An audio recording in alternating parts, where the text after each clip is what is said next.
It's really small, but kind of our mission is to actually, give people back the dignity of being informed. Because I feel like a lot of people Mm. don't actually have that. They've had that dignity robbed from them because they, you know, when you don't have access to the facts and the information that, affects your life, it's one of the deepest forms of disenfranchisement. It's not even are you disenfranchised, you don't even have access to the facts and the information that you would use to form an opinion. Welcome to Changing the Channel with Joe Garner, a show about shifting our individual and collective beliefs on what is possible for the future of humanity. As our understanding of how our reality continues to shift, we are at a point of reunification between science and spirituality. What does the world look like when we break free from the generational trauma that has kept most humans playing small for thousands of years and step into our full power as the co-creators of this reality? I always ask that you keep an open mind with this podcast. Ask yourself what resonates with my truth at this time and what does not.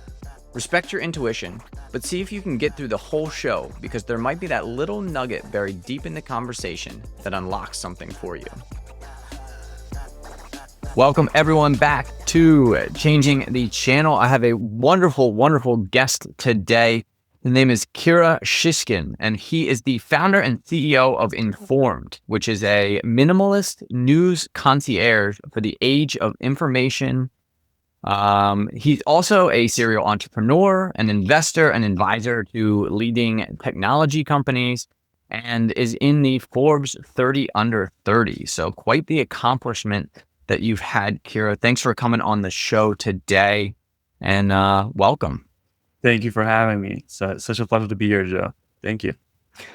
Yeah, so I'm interested to dive a little bit into your background. Again, right now you're working on kind of information minimalism, the idea that there's just a dearth of information flooding everybody in the world right now, and it might be a time to step back. But how did you get to that point? What was the journey for you? I know you're a first generation immigrant, so maybe we start back there. Where'd you come from? And then what has led you into serial entrepreneurship? What's your driving factor behind that? Yeah, that's thank you for those questions. I think it's a great place to start, kind of the personal angle, because I think that gives a lot of the grounding and the context behind what I'm passionate about today and what I find is my kind of life's work right now.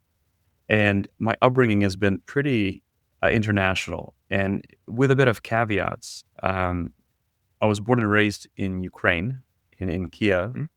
And then early age, sort of, coming up to my second decade, I came to Israel. And I've lived there for almost a decade as well, before coming to the US. I've had a chance to live kind of all over East Coast, Midwest, West Coast as well. And I feel like those three places have definitely, obviously, that they've shaped me, but they've also shown me the kind of the varying nature of, yes, conflict, but also misinformation, and just how there are so many perspectives that are vying for your attention and for your sort of belief. And in Ukraine, in the Ukraine-Russia context, that's been obviously ongoing for a long time. And seeing those perspectives, Russian misinformation, many different perspectives, has been sort of a wake-up call very early on. I was like, wait a second, so not all media that's being institutionalized and put out there is trustworthy. It's not all credible. There's a lot of agenda, and some of it can be malicious agenda, which I would say in the case of Russia, I don't want to get too political, but to me, that's not a political question. It's like more of a human rights question, especially being a Ukrainian. So encountering that early on in my life has definitely, kicked you off with skepticism. And coming to Israel and seeing the sort of Israel, it's a much more multidimensional conflict, right? In Ukraine and Russia, it's sort of two-sided. There's one side and there's another side. There is sort of Ukraine and the world, and there is the Russian government, which I wouldn't even say is aligned to the Russian people. It's kind of its own party. And it really is a dictatorship. I feel like that's well acknowledged by now. In Israel, the complexity multiplied substantially because we there have a mini party system where there's not just sort of a traditional spectrum of left and right. There's a lot of polarities in the political world in Israel, and there's also a lot of sort of resistance. There is the neighbors with the West Bank and Gaza, which have different relationships to the state of Israel. But then there is also all the politics around the Arab League, right? We've got Iran, Iraq, everything from Lebanon, Egypt, just the overall Arab treatment of Israel. So many different perspectives just sort of, then opened my eyes to, the misinformation is not just a two-sided experience. There can be so many different perspectives that are all vying for your attention, for your sort of, for your, what's the word for this? Like, for you to buy into, for your buy-in. And I come to the US and I'm like, okay, well, here at least we got to figure it out, right? And, coming here, almost also a decade ago, and seeing that even in this sort of institution of Western thinking, liberal democracy, you still actually don't have it figured out. And the misinformation is rampant. And there's a lot of, again, I guess it's just a consequence of having free speech, but people are constantly in this battle towards fighting for convincing each other of their worldview. And maybe that's just the way things are. It's inevitable, but it definitely gets to places where there is credible misinformation that takes place. And so just observing that throughout my life has definitely been the personal angle leading me into the work I'm doing right now. So with informed, and you bring up so many good points, and it's kind of it's difficult to get them down to one question, but from your perspective, you've been in three very different places. You've noticed that there's this misinformation that's rampant everywhere. How has that played into what you believe is happening in the world, and how do we kind of move forward from that? Like, where do we take the realization that there's so much, like, there's always going to be partisanship kind of across the world, as long as there's different groups, as long as people consider themselves separate from each other. I'm different than this person or this group or this national identity, whatever that might be. How do we move forward and get out of this idea? Or do you see a way forward in getting out of this kind of partisan perspective of the world? Like, is there a way that we can move towards harmony, or this realization that we're not that different than everybody else? Totally. I feel like that's a great question. I feel like there are two kind of parts of the answer. One is on the more collective basis. I think it was on the more individual. And on the collective side, maybe from a perspective of policy and from the perspective of kind of like higher level governance, it's pretty inevitable that we are always as humans going to be in this endless quest of just convincing each other of our own worldview. And that's fine. That's just, again, something that we as a species need and have always desired and always asked for. To me, that is not a problem. And it's hard also to speculate what policy is correct, how much regulation, how much freedom of speech is the right level. But where I think I would have more of an opinion is around the individual side. It's like, policy aside, governance aside, because like there are no easy answers there. And I'm not prepared necessarily to like speculate, because really hard problem to solve. And it's so different across geographies and cultures and online, offline. There's just a whole range of things. But when we focus on the individual level of like, what about Kira and Joe? When they finish this conversation and they, go through their life, how do they consume information?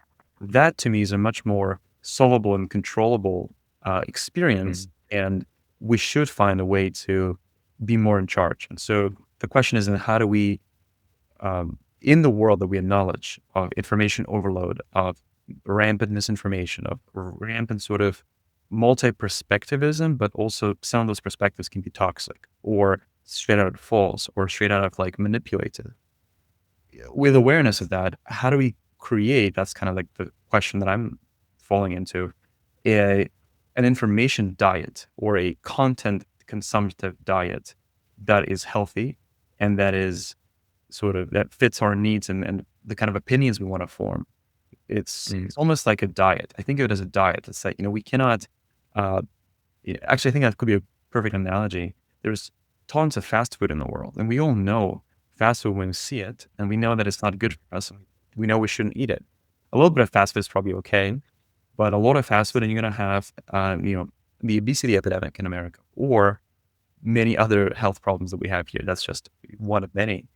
So I think information and just content consumption is very similar. It's about creating a diet. And there are folks out there that have a college education where it's all about crafting and curating your information diet. There are also folks out there who haven't had that opportunity.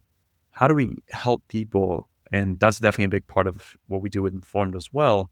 But even broader than Informed, how do we help people create their own healthy information diets where they're able to consume information in ways that sort of are healthy, like they're not consuming crazy, misinformed, politically or violently motivated content, but they're also curating things that they like, that they care about. And so that's kind of opens us to a whole different realm of questioning, which is how do we create that diet? I want to just pause here and see if you want to intervene. The journey to finding myself started with a shift in how I viewed my health. That is why I am proud to partner with Curating, the transformation company. What if you could support your health with a system designed for today's challenges? Curating is more than a supplement company. It's a solution for regenerative health. Their whole food products include the only clinically proven glyphosate detox, helping you eliminate the toxic buildup caused by modern farming. Pair that with Beyond Organic superfoods and the most efficient source of protein on the planet, and you've got a powerhouse combination to build muscle, improve digestion, and fuel your energy levels, all while promoting deeper sleep. Plus, Curium is mission-driven with planetary health in mind. They're proud to lead the way in a plastic-free movement using biodegradable packaging as much as possible. True health freedom starts here. Experience the power of this regenerative healing system for yourself and witness your own transformation take place. You get 60 days to try it, and if you truly don't feel any benefit, you get fully refunded. I have personally been using the daily Core 4 products and have noticed an increase in my energy and the depth of my sleep. Use the link in the descriptions to get started today and receive at least $50 off your first order over $75. No, yeah. I like that you bring it back to the individual because, again, all these groups, the countries, the multinational corporations, the NGOs, all they are, it's a conglomeration of humans. So if we start with that individual perspective and realize that each one of us, so many people, I think, look out into the world and say, I've got to go out there and change the world, when if they just turn inside of themselves and changed their internal perspective, well, then the whole world starts to shift. How they view the world, what they believe is happening in the world, the motivations of people that they don't know on a personal level shifts. And that's where I think the change, the shift, this move away from us versus them or any of these other perspectives kind of starts with each individual making that decision, that choice, that I'm going to shift my belief systems inside of me before I go out and change a whole bunch of other people's belief systems out there. And I don't know, I guess you could argue that the groups that are in power right now may have done that. They've shifted, they changed, and then they went out and said, this is what I feel is right for the world. But oftentimes they don't realize that that's always shifting. That's always changing as well. The only constant that happens in the world is change. So as they're maybe in the 1980s and 90s, it made sense what their belief systems, what their ideas, what their how the world should worked then. But in 2025, those ideas might not, and they may actually be harming more people than they're helping. And this is where that individual perspective shifting, changing starts with each one of those individuals. So I appreciate that's the answer that you have. It's not that we need to go out and change how let's tear down all the systems. It's just changed the internal perspective inside. So I'm curious, you've alluded to it already.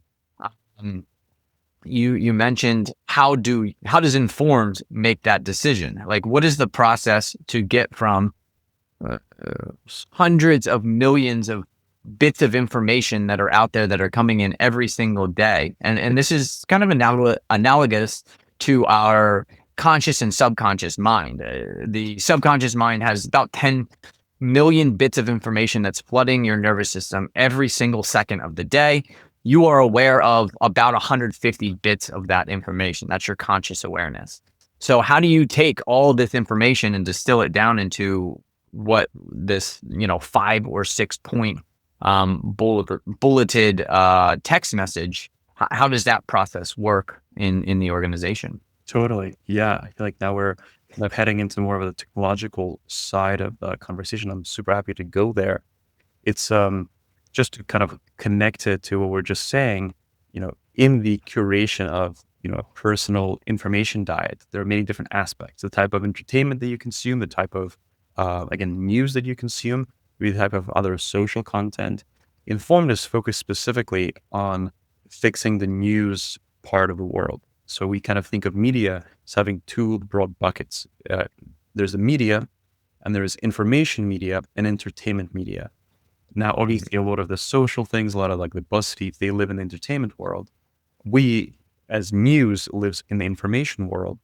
And in that specific vertical, of information and in news media, we find that sort of the responsibility to deliver and to curate a diet that is trustworthy and that is not overwhelming is extremely important, which is why we're so focused there. Now, to get to the technical aspect of what you're wondering about, there's so much overwhelm. There's so much overload when it comes to news. Every time somebody, says anything, or there's a post about anything, there's so much reposting, there's so much commentary, and you have not a single outlet talking about this topic, but, thousands of different outlets talking about the same thing, often with literally the same, very same kind of content. So, how do we do that? That's where AI comes in. We find ways, and this is a huge focus for us, is we find ways to leverage sort of modern technology, the best we have, to not create more noise, which is like a lot of the kind of incumbent traditional media companies are doing, is they're looking at AI and they're saying, wow, this is an opportunity for us to create a lot more noise a lot easier. We're kind of taking the opposite approach of how can we actually use this power, like use this incredible tool to give people less, because people are begging for less. And so what we do is a mix of, AI and human. We kind of, have both components in our company. It's very important to us to have both elements.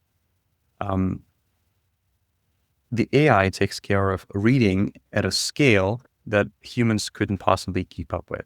So we're talking about not, dozens and not hundreds, but thousands and sometimes dozens of thousands articles.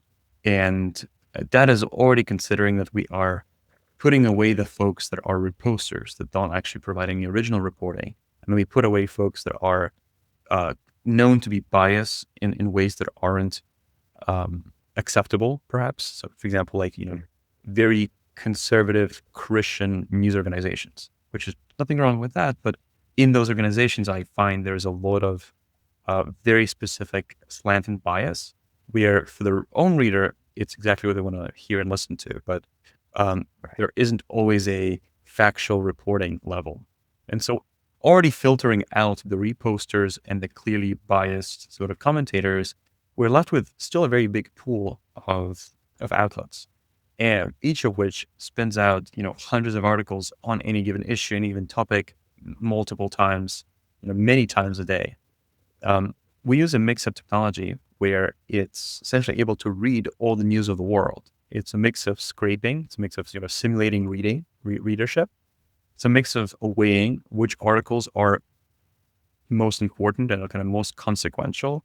And it's also a model that we generally, I would say to simplify that, because I know that was very much the spirit of your question.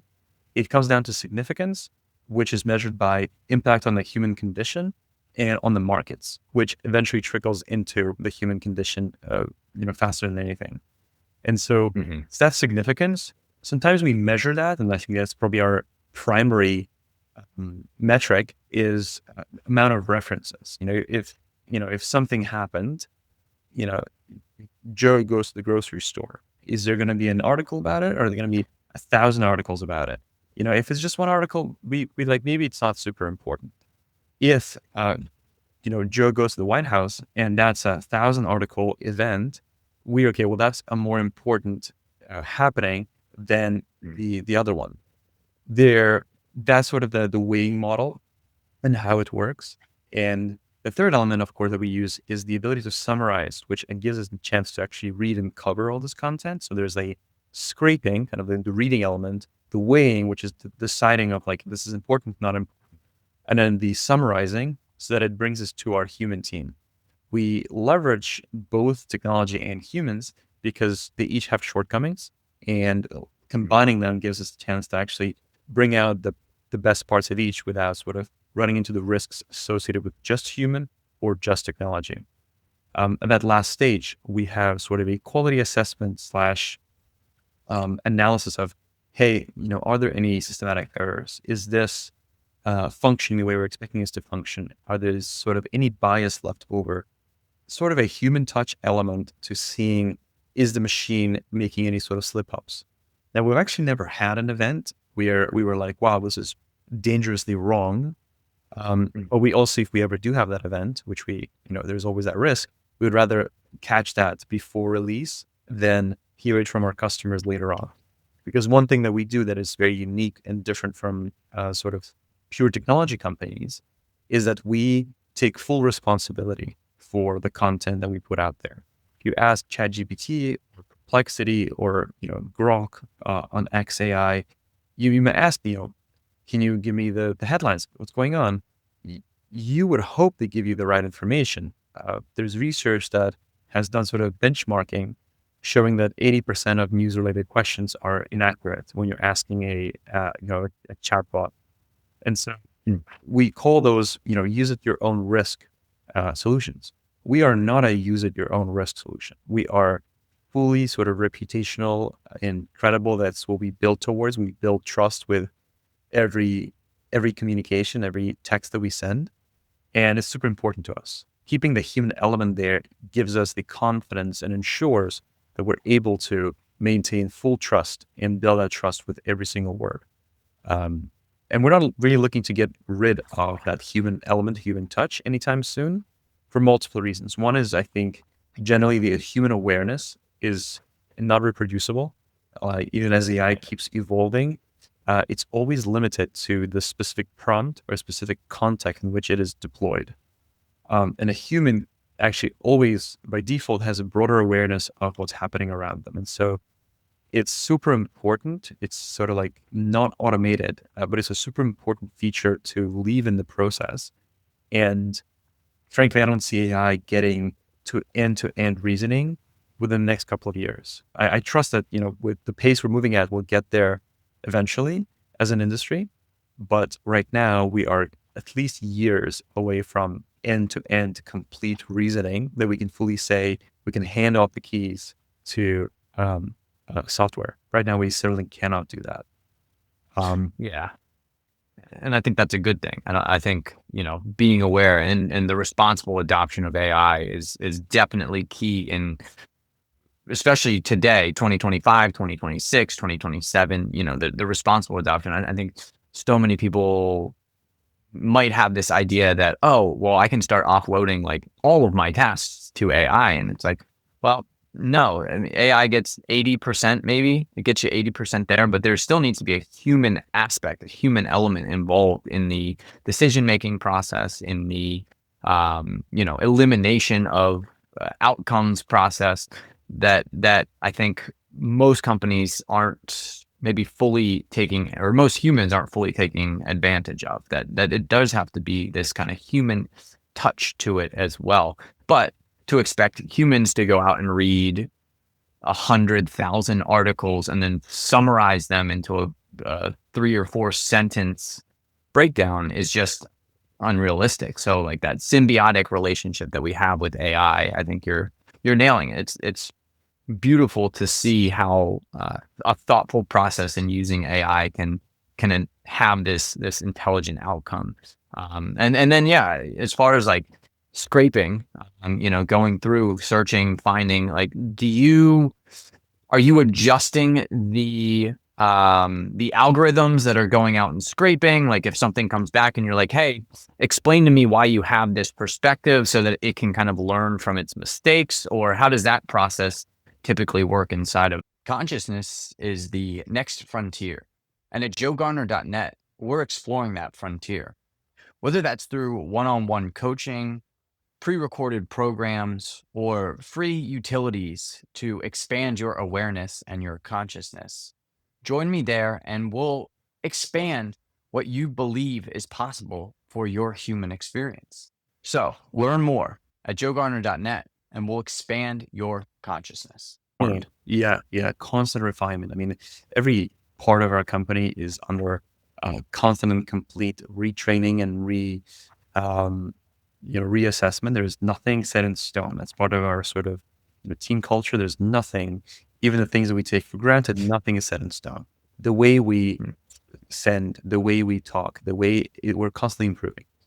And so that also obviously affects the technological aspect, and part of the process that we repeat on a daily basis when it comes to kind of that quality assessment and evaluation is also how can we continue to tune, continue to improve our model so that it is, the best in its specific function. Another thing that I think plays to our advantage substantially is that there is this whole craze around having these general purpose transformers, like that's GPTs. You want to have these that you can ask them anything. You can ask them for therapy advice, and you can ask them to do some complicated math problem, and they'll do well in both. And I think that's powerful, but it's sort of, you don't really avoid the jack of all trades. At least so far, we haven't been able to avoid a jack of all trades. And this specific use case of like news digestion and curation and this concierging of news, that is our specific and sole use case. Like that's all we do and that's all we care about. And, in the future, we might expand and do more, but with this current model that we operate, we want it to be just really purpose built to this one use case. And so it infinitely becomes easier to train and reinforce it because we're saying we only want you to do one thing. Don't do any math. In fact, we don't want you to know anything about numbers because we don't want to distract you from this complete focus of you want to be the best, model for scraping news. Yeah. I was listening to an interesting podcast the other day, and they were talking about essentially, I forget what they called it, but what kind of high level AIs have been doing is essentially they're optimizing for one specific task. And if you want the AI model to explain to you what it's doing to come to that outcome, you're taking compute power away from it actually optimizing for that one single outcome. And this is the kind of introduction to what's been termed like alien intelligence, an intelligence that is either outside or above the human intelligence. And we're kind of at this interesting cross section with AI where that's where we're at. If we want to be able to understand it, we have to take away the compute power to optimize for that single operation. But if we want to be able to understand it, then, the usefulness of it has to kind of come back in. It has to be grounded back into a human intelligence. And I think you're doing that on both ends. Not only are you retraining on a very specific set of outcomes that you want, but then you have human interaction and human checkers that are making sure that this program is operating at the best that it can possibly. And I've been using it. The last 2 or so weeks, I've been I was able to get on the text thread, and that's the other unique part of Informed is that it comes through as a text that has 5 or 6 bullets. And if you want to go deeper, you can click on the link. If you just want the high level, like basically, the very top level summation of whatever's going on, then boom, it's right there. You got it right on your phone. It takes me a minute to get what's happening in the world. And I think that savings in time is just, it's worth so much money than me trying to figure out, and again, typing into a chat GPT or a Grok, tell me what's going on in the world today. That's not a very optimized way to get your news, nor is it to go on Facebook or Instagram or TikTok, and whatever that algorithm is feeding you, that's the news that you're going to get. So yeah, being very conscious of how you're absorbing news. Like you said, everybody had this kind of agenda, whether they're aware of the agenda or not. Everybody has an agenda to kind of get their worldview out in front of people. So, if you can find a system and blending this AI and human perspective, I think is a genius idea. That means a lot to hear that you've been finding it useful and that you think it's a good idea. It means definitely means a lot to me and to all of us. I love that you mentioned these sort of how we quantify our impact on folks very literally, like day to day, because we always have this general mission. So we're trying to sort of save the world in terms of this information overload problem, which we think is really consequential. So it's really small, but kind of our mission is to actually give people back the dignity of being informed, because I feel like a lot of people don't actually have that.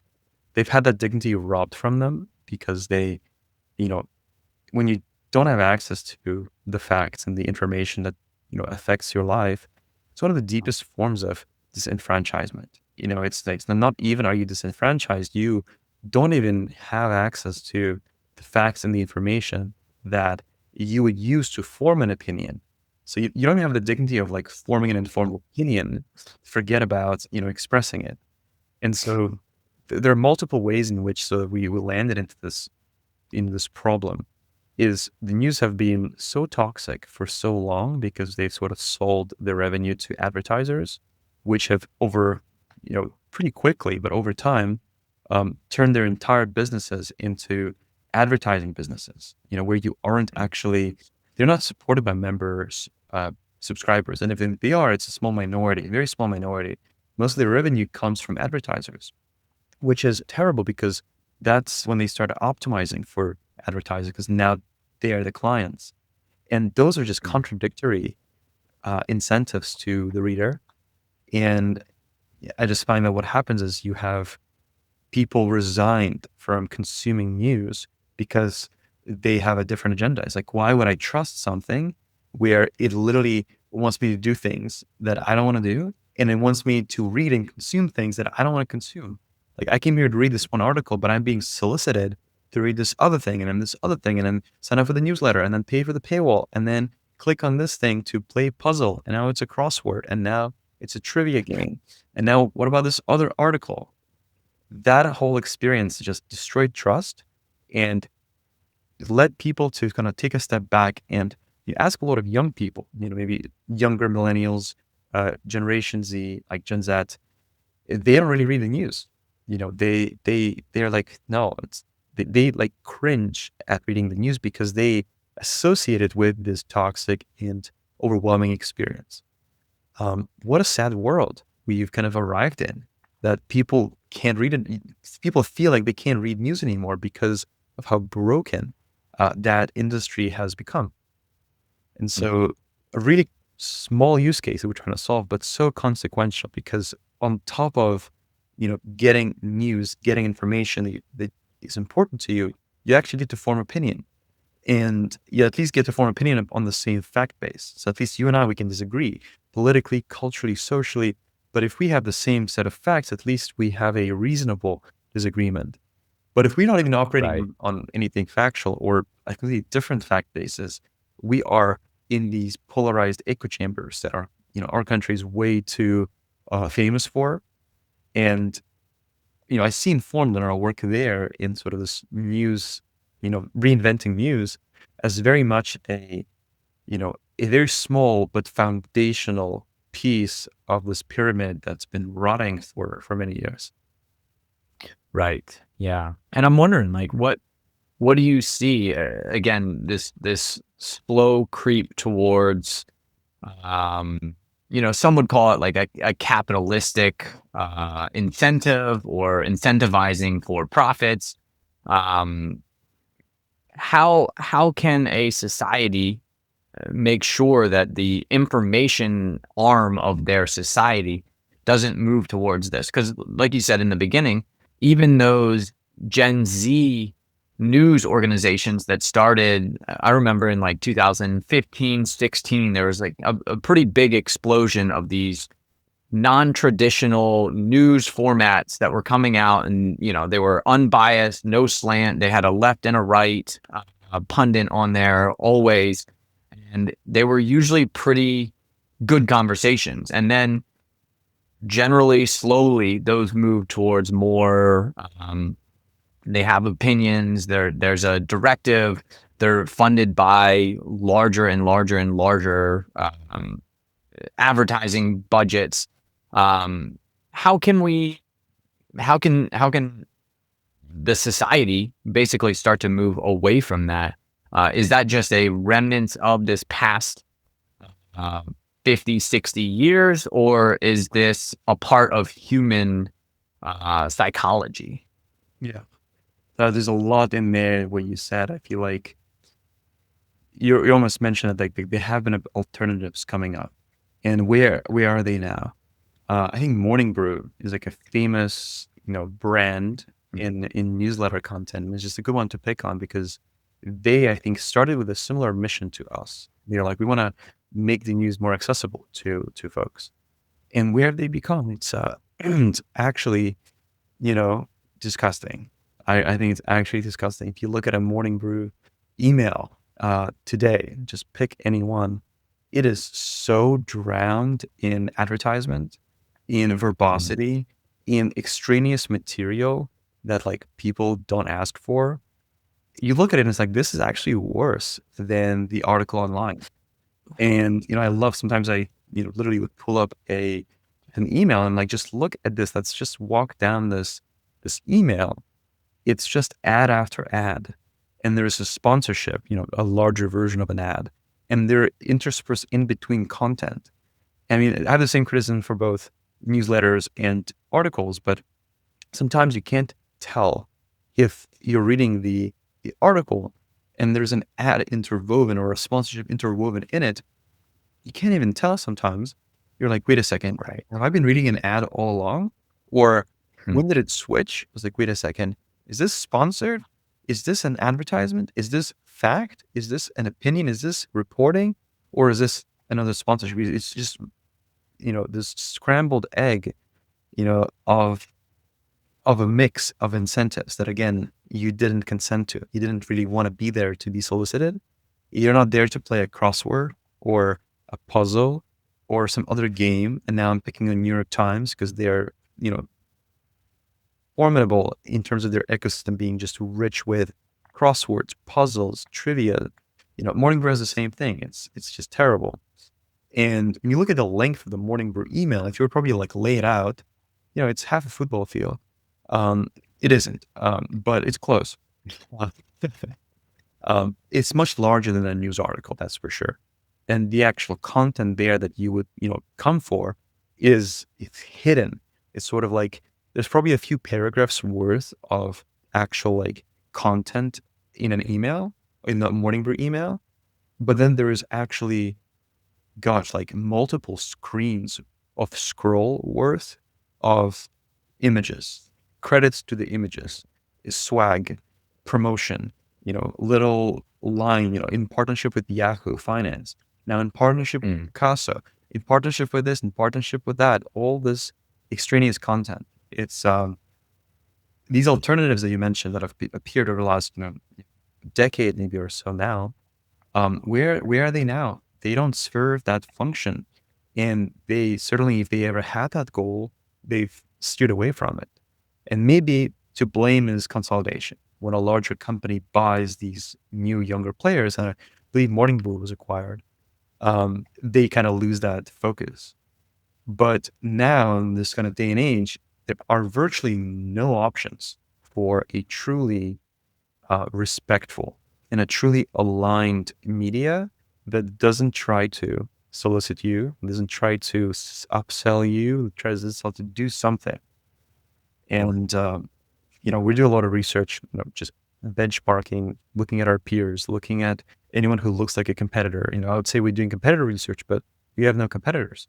What we do is so Right. unique. Our users and people that come to us, they're not comparing us versus Morning Brew. They're not. We talk to them every day. That's they're not in the same bucket. They're not comparing us and Associated Press, which is one of my favorite news outlets, traditional news outlets. They're not making those comparisons because we are like completely different buckets. And what we Mhm. do, which is actually respecting people's attention, nobody does. Yeah, I'm curious. So you mentioned kind of consolidation within industries, that kind of stuff.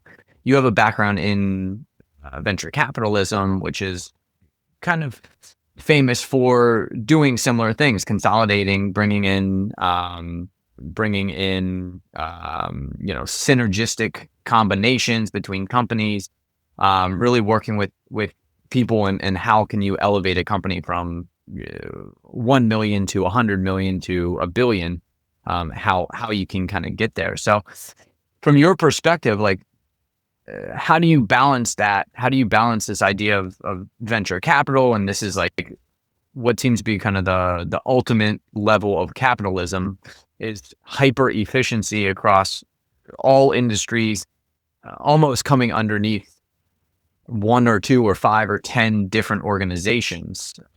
That's that whole consolidation all the way up.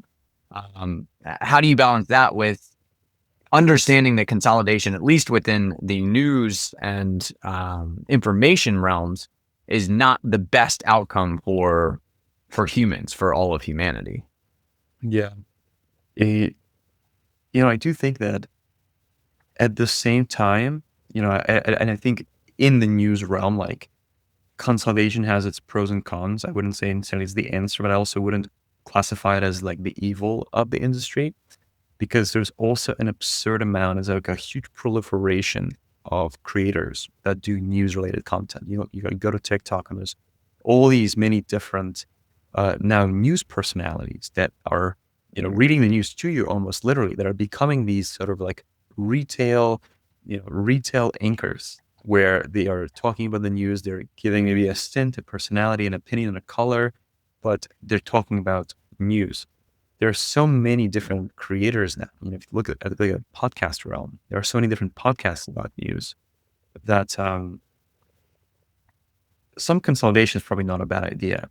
To me, it's more around how does the spirit of, like, if Morning's Brew mission was to make news more accessible and less overwhelming, how do you not actually lose that in the process Mm. of acquiring the company, in the process of kind of consolidating the industry? How do you actually maintain the spirit, which is what gave that creator, that outlet, gave them life? It's like, why do they exist? They exist to make something better, not to make something better for 3 years and then get acquired and then become part of the problem. So I think it's just Right. in consolidation, can you be mindful about preserving the mission that these companies set out to um, to have that impact? And yeah, I haven't seen that executed well. Now, also to be clear, I haven't seen people do what we do. So even folks, as they go into the news business, they become personality. They become personality news, which is this category that I think of when I think of sensationalism, and I think of how news generally are becoming more and more sensationalized. They've been sensationalized for decades, but now we're at a place where the format itself is becoming also more sensationalized. You are more likely, just statistically, on TikTok to watch the news from a hot, young, maybe underdressed lady, um, and someone that's just like, two dudes talking like you. Maybe you're not as attractive. Statistically, there is human interest that guides certain ways. And so if you have an anchor on, TikTok that is reading news in a bikini, right? And maybe she's smoking a cigar, and maybe she's got like a big Texas hat on. You're like, whoa, what is this? And you're attracted in the clickbait sense. Yeah. But, it's sad that we came to a world now that we arrive in where that's what people need to get their attention. So there's been a lot of personality related stuff. And obviously not all of it is as dramatic as I'm painting, and I'm painting an extreme. But there's a lot of creators that have come out and said, well, I'm going to be like the Joe news, where I'm going to tell you the news and I'm going to give it a Joe perspective, or I'm going to give it a Kira perspective. That personality sort of news flavor is not original. It's different variations of the template of personality driven content. And although it's been popular and it's been successful, it's so far from what we're trying to do. What we're trying to do is really impersonal and should feature no personality in it by design. And that's, you go back to the spirit. Like, that's the spirit of the organization. That's what's driving. That's the purpose of the organization. And you're clear on that. And you revisit that, I assume, probably on a weekly or monthly basis with most of the organization. This is our purpose. This is why we're here. This is what we're doing. I think it's wonderful. And I think that there is, in the venture capital, in the distribution of capital to organizations, that it's starting to shift. I don't want to say we're anywhere near this shift that I think we need to be in, but I think we are starting to see this shift where they're at least aware and conscious of the repercussions of the organization. So you've got B Corps that are coming in that are from a high level putting stewardship of the earth over profits, or the betterment of humanity over profits, these types of organizations. And then you've got VCs that are looking to kind of invest in those type of companies. These again, BlackRock getting into DEI. That was their whole idea, was let's find companies that are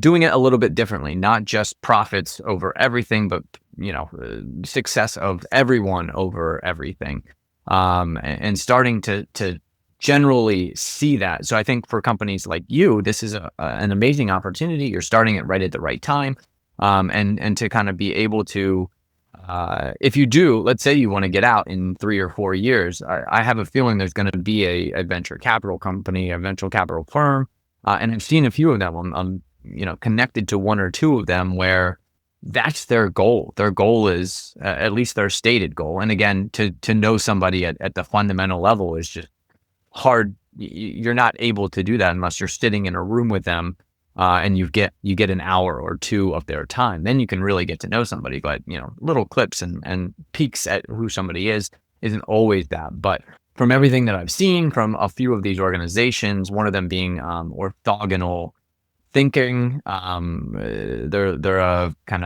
in the crypto realm. They're in basically AI technology in healthcare. They were in the psychedelic realm for a little while there. So they're thinking outside of the box.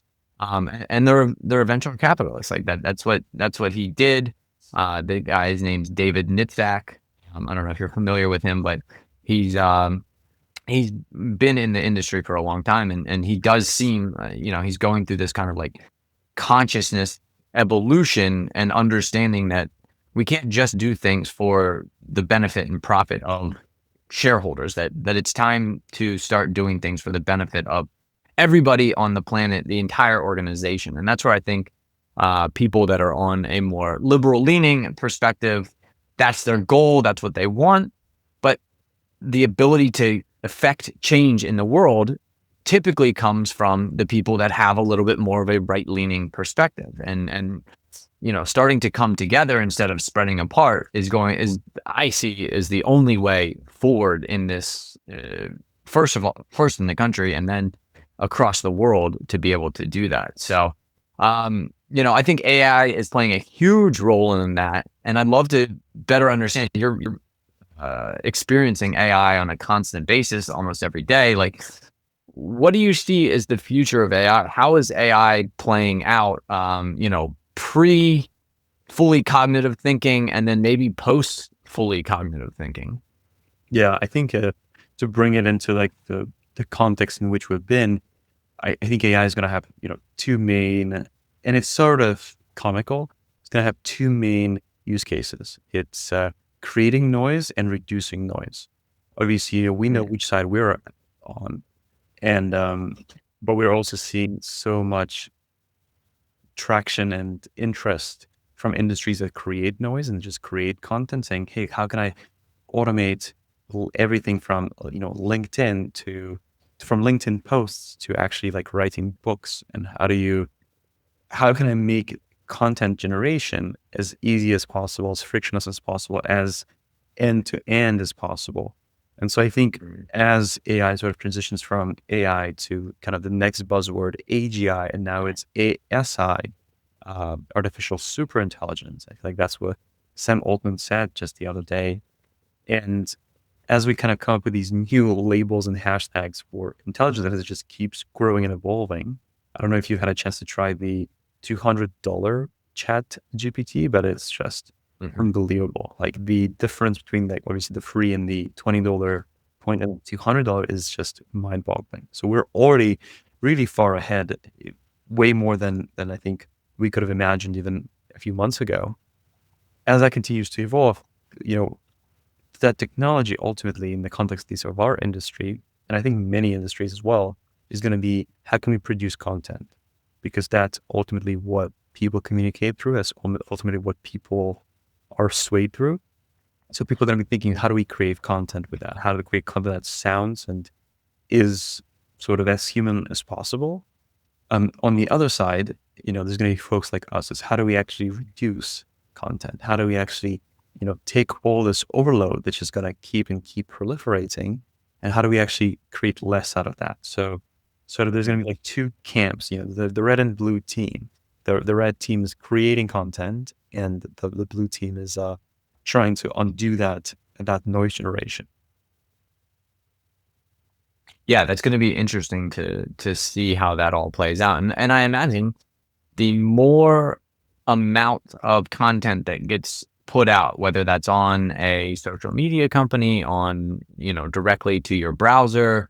Again, they're finding just incredibly creative ways to get content in front of human beings, whether that's, that's down to text messages. I get 10 or 12 text messages a day for something I signed up 3 weeks ago and just like completely forgot. And then all of a sudden I've got 19 text messages from them. So just getting all that content in front of people, using this kind of old playbook of how do you market, how do you sell, how do you get out in front of people. And I see half the ads that I get are how to use AI to create content for your business so you can benefit from that. But I think we're basically flooding an already diluted realm, and I'm curious to see where that realm shifts to. If it's not this curated stream of advertisements that are coming to you, when are people going to say enough is enough? And we're going back to the old model where I just pay for what I want. It's not funded by advertisement. I had a gentleman on actually, I think it was a year and a half ago. And his whole platform is he's giving away products that are paid for by advertising. He started out with water bottles. So the water bottles, they have advertising on them. The advertiser pays for them, and then they just hand them out for free. And his idea is that we're kind of moving towards this economy where almost everything's free and it's paid for through advertising, and that advertising becomes more and more and more and more complex. And it seems like it's a solution to a problem with the same thinking that got us into that problem. It's not an evolutionary thinking where, well, what if we don't go down that road? What if we instead focus more on impact on humans, or what our purpose is in being here, instead of this idea that it's sales or profits or whatever over kind of everything. And then that kind of leads you down into a particularly interesting path with, okay, well then how's everybody going to eat? How's everybody going to make money? How are we going to exist in a world where this kind of AI has taken over some or all or most of the jobs that humans have traditionally held, and what does that world start to look like? So I'm kind of curious if you have any perspective on like, where is it that the world is moving with this complete advancement of AI? Yeah. I mean, stepping away from like maybe the context that we've been discussing on the media side and the content side, I think generally there is I think it's hard to see, but I mean, I see it this way, is there's going to be a real um, raising of the bar across everything, right? It's like in the past, if you worked for some sort of small, maybe mid-market company, and say you were like the social media manager, and all you had to do is make little posts about how the company's doing, and hey, like we just released this new window cleaner thing. It's very small. I'm talking about small business, maybe really, and that was a whole job of its own. You have to like create the content to think about what's going to resonate, etc. Um, now that's no longer a job because you have software that leverages agentic AI and also non-agentic AI because I don't necessarily need that either to automate that entire thing. You can create content, you can post the content, you can do many more other things that are non-content related that, a human used to spend a lot of time for, used to spend a lot of time on. And so I think there are a lot of functions. I stopped short of saying all functions, but there's going to be a lot of functions that are so enabled and are so empowered and so propelled forward in terms of their ability to get to quality quicker, whether that's software that gets you to 80% and then you have to refine, or if it's software that gets you there 100% and you can just hand it off across so many functions, whether that's in communications or in analysis or in, you know, marketing, so many different worlds. I feel like I don't need to list them all off individually. Are we going to see a access to quality work become a lot more commonplace where you no longer need to have a person who's thinking about this and like doing this full time, who's specializing in this. And I think indirectly over time, like everyone's going to be at least okay. There's not going to be like bad performers. Everyone's going to be at least 80%, at least a B minus, a B plus performer in whatever the function is, whether that was marketing or financial data analysis or in social media management or in, I don't know, corporate communications. All the functions across across the realm are going to be like good, like at least a B plus. And so that's going to lead to is in order to now be the best, the bar is so much higher. Like if you actually want to stand out based on the marketing that you're doing, the communications that you're doing, maybe the financial analysis that you're doing, everybody can do the 80%.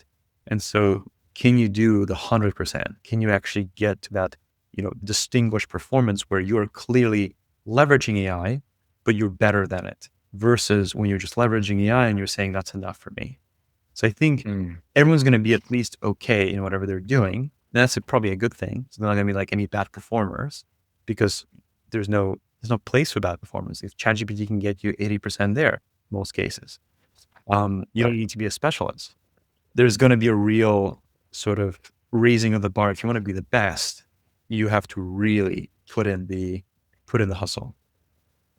Do you see this moving towards kind of like a breakup of the mega corporations, the big corporations, because it's leveling the playing field? And the only reason that they're so far ahead is because they had this really great idea 10, 20, 30, 50 years ago, and they've been able to leverage that into being the best. But now what you're kind of alluding to is that everybody's going to have that technological or that informational advantage. So now it's basically leveling the playing field, and new ideas, new perspectives, new technology can come in and disrupt even faster than it has over the last 15 or 20 years. and we're just going to have to keep, it's basically picking up the speed of the evolution of business. It's making it faster and faster and faster. And for people to stay ahead, they have to, they have to be on top of things. And that's maybe that separation between 80 and 100% is you're at the forefront. You're using the most modern technology, and coupling that with the intelligence of your teams, the intelligence of your operations, the intelligence and the really the purpose of your organization. Like the most purposeful organizations, when they have the same technology and the same playing field as maybe the less purposeful organizations, are going to outperform those less purposeful organizations, those organizations that don't have a true drive in why they are creating other than money, security, for their family. So I don't know what your perspective might be on that. Yeah. Okay. Can you rephrase the question? I feel like I'm. So do you think Yeah. do you think AI is going to level the playing field and allow for new ideas to blossom faster and faster? Or do you think it's going to um, put more and more power into a smaller and smaller group of humans that will dictate how the AI gets played out? Yeah. I think it's really going to depend on who harnesses the power of AI the best. And currently, who runs AI? It's Microsoft and Google. Mhm. And I don't know if like, you know, opening it up, I mean, like with Meta, we have obviously the open source model with a lot of the Chinese solutions. We also have a lot more access, and I think they're open enough for people to kind of build their own vision, build their own solutions. But to me, the challenge is about distribution, right? Is like, can you, or whatever this new solution that Joe, the grassroots creator, the grassroots sort of developer or builder, is created, how does it actually reach all the people? Because it's not enough to just build a great thing. I really don't believe so. I think to actually have people come and pick it up and use it, you need to have incredible distribution. And I think distribution is, you know, not talked about enough, but that's why legacy companies exist. I feel like there are a lot of legacy Right. companies that don't have the best technology, and that was even the case before AI even came into the picture. But they survive and they thrive because of their distribution. And so with AI now, there is this potential, and there's this true ability to create ideas, to fine tune models, and to just create experiences that if you think it's a good idea and you can go build it, the the barrier to entry is so low, but the barrier to scale, I feel like, has never been higher because Mm. legacy uh, companies continue to control distribution. That has not changed today any more than it was the case a year ago or a few years ago. And now with the level of this growing number of creators, growing number of people who are building things, it's going to be even harder to stand out. It's almost like that the the lowering of the barrier to entry to building things is the hidden cause for why the barrier to scaling it is so high. Is because there's so many competing alternatives, competing ideas, and folks who just want to get their thing out there. Now, obviously, I think discovery and search, whether you're building something that is sort of brick and mortar or if it's fully digital, is still going to depend on like Google level searching, which is being Mhm. disrupted substantially now with AI because instead of going to Google and saying, how do I get a haircut? Where do I go? You can go to ChatGPT and you can say, hey, I live in this zip code. Find me all the haircut options, give me a good price for them and like tell me where to go. And maybe you can even make an appointment for me with Right. an AI agent. I think that could substantially increase distribution potential for a lot of smaller companies that aren't necessarily, you know, benefited by advantaged or by aren't necessarily advantaged by legacy distribution systems, but that's going to depend on the decision of Microsoft and Google practically. Or do they want to create that experience? Do they want to, you know, let the small guys get discovered? because Mm. I don't think they have any incentive to it, and they still control the industry.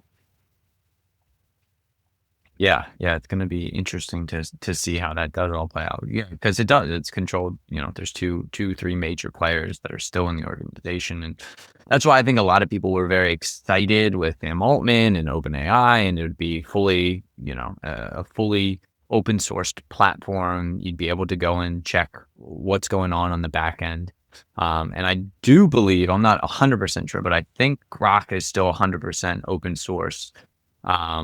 As of right now. And then, like you said, a whole bunch of Chinese companies that are doing these open source perspectives. And it's very interesting to see that the Chinese, this like traditionally thought of as authoritarian country, are the ones that are kind of leading the way in open source technology and open source information. Maybe that's a little bit of a blowback from coming up against America and all of the laws and regulations that hid all the information from these legacy companies.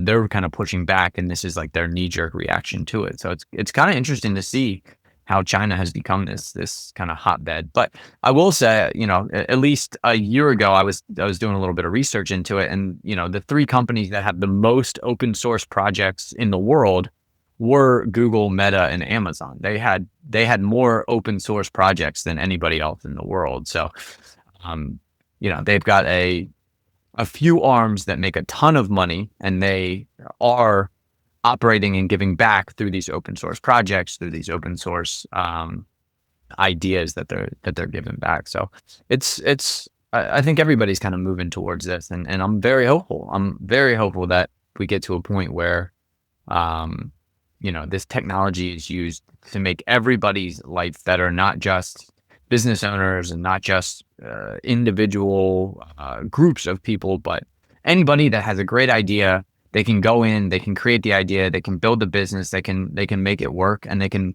make it work so that they're making enough money to live. That it's not just, again, if you want scale and if you want to get to the big leagues, you've got to do a whole bunch of extra work. But I think that's always kind of been the case.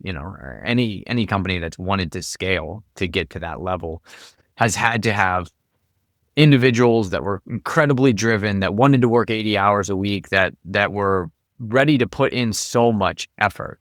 And I think maybe the idea that scale is always better might be coming to a conclusion, or that the idea that you have to be the biggest in the world to be successful might not be always the case. Yeah.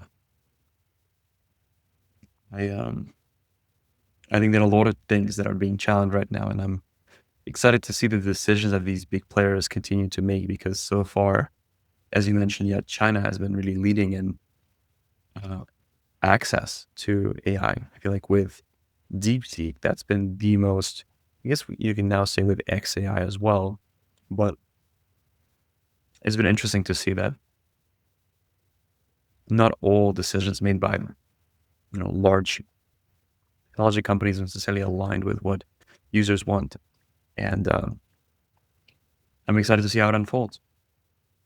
Yeah, it's a wonderful place to be. We are very fortunate to be alive in this particular time as we explore the onlining of AI, alien intelligences, general AI, super intelligences, all of these new technologies that are coming in. We get to experience it. We get to be a part of it. We get to, for some of us, we get to shape how it rolls out as well. And I'm just very grateful that there are people in the world like you that are thinking, how can I use AI to make people's lives better, to take all this flood of information that's coming out and shift it down into a very simple, easy, digestible way. So for people that are interested in learning more about Informed, getting signed up so that they can receive the daily text message, where are you sending them right now? Yeah, I feel like that's, thank you for raising that. A great way to, we pride ourselves on how easy we are to join and how easy we are also to leave. In case that should ever be, in case you ever want to leave, it should also be really simple. And we run entirely through a toll-free SMS number. And so it's actually really simple. It's kind of like, I don't know if you ever called 800 flowers or 800 got junk. Mm-hmm. Very similar to that. So our toll-free number is 844-406-INFO, which is the same as 844-406-4636. And you can just text hey to our number. Maybe I'll say it in a single sentence so it's easier. If you want to, join Informed and be part of our news minimalist revolution and a more kind of media mindful revolution, all you have to do is text hey to 844-406-4636. Perfect. And it's that easy. That's all I did. I texted it. I think it took a day or two to get back, and then they said, "All right, you're on the list." And I got the first updates the next day, and they come through. It's poignant. Again, I haven't weaned off of doing a little bit of research every day. I do a little bit of day trading, so I'm always kind of looking at what's going on globally in the markets, that kind of stuff. And I'm always amazed. Like, I got all the information, and then it comes to me in this very simple text message that kind of summarizes the entire experience of the research that I did for 45 minutes or an hour. So I'm excited to get to a point where the only news that I'm getting is coming from this very directed and easy to digest news outlet. And I think if you're tired, if you've been overwhelmed with news, or you've done a news fast and you said, I'm done with all news, I went out, I'm just going to focus on my immediate life, this might be a great way to just kind of dip your foot back into it, because it really is. It's simple, it's easy, and then you say stop, and you don't get it anymore. It's just that easy. So again, Kira, thank you so much for coming on today, for sharing all your perspectives, and you lived a pretty interesting and diverse life. So I appreciate that you're sharing your diversity with everybody else in the world, because there is nobody else like you, Kira. So thank you for doing that. And thanks for coming on the show today. Thank you for having me, Joe. This has been terrific. I love the breadth of topics we've been able to kind of touch on and conquer. Thank you for having me, and this has been terrific. Thank you again for listening to Changing the Channel with Joe Garner. If you enjoyed the show, please follow the podcast, hit the bell to know when a new show comes out, share with a friend, and rate us on whatever platform you're tuning in from. It helps get these messages out to more people to create the collective shift in reality we are here to experience. Make sure you interact with the Q&A and poll sections of the show so I can continue to provide content you enjoy. Finally, check out my website in the show notes to become a VIP of Changing the Channel and join the shift that is happening. Great. Well, thanks for listening, everyone, and have a wonderful day.